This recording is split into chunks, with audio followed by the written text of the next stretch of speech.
أعوذ بالله من الشيطان الرجيم. بسم الله الرحمن الرحيم. الحمد لله رب العالمين الرحمن الرحيم.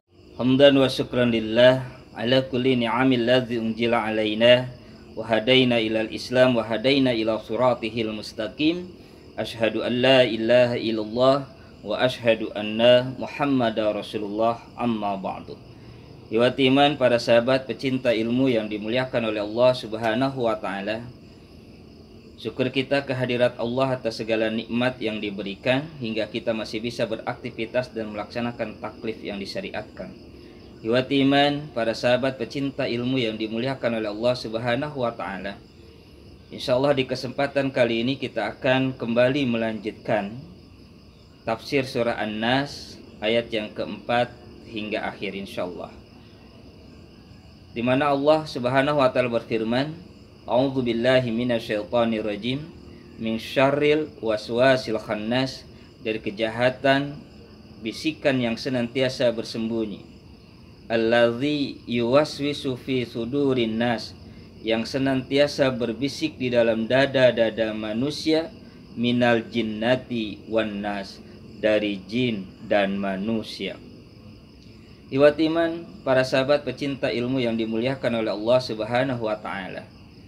Di dalam pembukaan surah An-Nas yang lalu yang pernah saya sampaikan bahwa di dalam surat An-Nas ini Allah Subhanahu wa taala ingin mengingatkan bagaimana manusia itu berlindung kepada Allah dari iblis sebagai musuh manusia, musuh di antara musuh-musuh yang akan menjerat manusia dan menyengsarakan manusia dari jalan Allah Subhanahu wa taala, dari kebahagiaan abadi yaitu surganya Allah Subhanahu wa taala menuju kepada jalan kegelapan, jalan keburukan, jalan kesengsaraan, yaitu neraka jahanam. Bagaimana cara iblis itu untuk senantiasa menggoda manusia, menyiapkan perangkap-perangkapnya? Di dalam ayat yang keempat ini Allah mengingatkan kepada kita, yaitu min syarril waswasil khannas, dari kejahatan yang senantiasa berbisik secara sembunyi-sembunyi. Artinya iblis itu beserta pasukannya, diantaranya setan, senantiasa mencoba menggoda manusia dengan cara menghembuskan bujukan rayuannya. Tetapi ketika manusia itu berada dalam jalan Allah, sedang berzikir kepada Allah, maka setan itu bersembunyi, yakhtafi.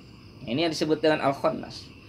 Bersembunyi kenapa? Karena dia takut mendengarkan lapas-lapas Allah yang diucapkan oleh manusia itu sendiri.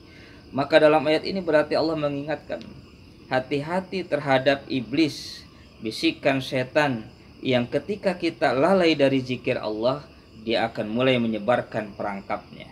Maka waspadalah untuk senantiasa lisan kita, lidah kita tidak lepas dari zikir kepada Allah. Karena zikir kepada Allah ini akan menyelamatkan kita dari bujukan dan bisikan setan tadi.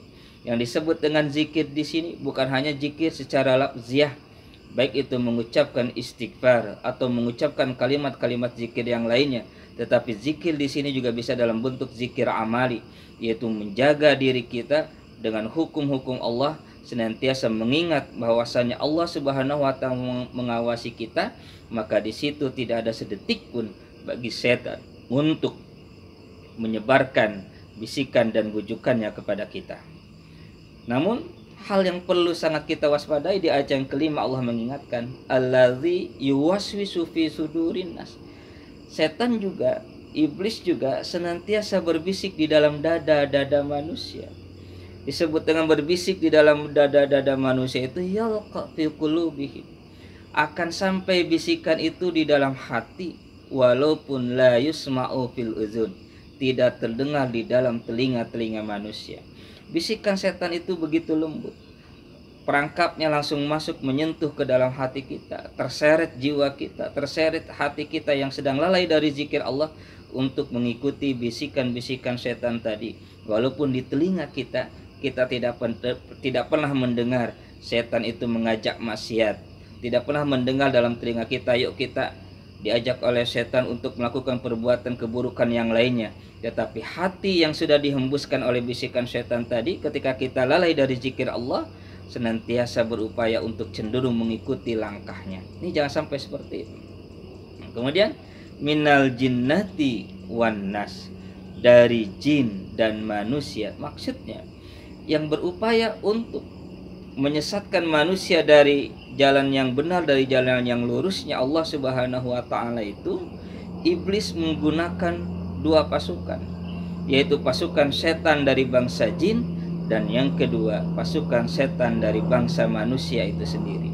Setan dari bangsa jin, dia akan menghindar, akan lari dari manusia yang akan digodanya ketika manusia itu zikir kepada Allah. Tapi kalau setan dari bangsa manusia tidak akan berbuat seperti itu. Kita mengucapkan zikir sampai ribuan kali pun tidak akan bisa setan dari bangsa manusia itu untuk kita jauhkan dari diri kita. Karena setan dari bangsa manusia senantiasa membuat perangkap-perangkap yang indah, yaitu menghiasi segala bentuk perbuatan maksiat, menghiasi segala bentuk perbuatan yang buruk seolah-olah baik, seolah-olah bagus, dan kita pun tertipu untuk mengikutinya, tertipu untuk senantiasa berada pada jalannya. Dan ketika kita mengikuti mereka, kita tidak berada pada perasaan yang di situ kita melakukan perbuatan yang salah. Ikhwat iman, para sahabat pecinta ilmu yang dimuliakan oleh Allah Subhanahu wa taala. Maka dari singkatnya penjelasan ini, kita bisa mengambil kesimpulan bahwa iblis merupakan musuh yang harus dijauhi oleh kita. Karena iblis bukan hanya akan menyengsarakan dalam kehidupan dunia, tetapi juga akan menyengsarakan dalam kehidupan akhirat. Waspada terhadap bisikan iblis yang akan merasuki dalam hati kita, baik dengan menggunakan pengikut bangsa jin dan manusia, dan juga kita senantiasa jangan lepas dari berzikir kepada Allah, karena zikir kepada Allah inilah yang akan menyelamatkan manusia dari segala bentuk bujuk rayunya iblis laknatullah. Barakallahu li wa lakum. Assalamualaikum warahmatullahi wabarakatuh.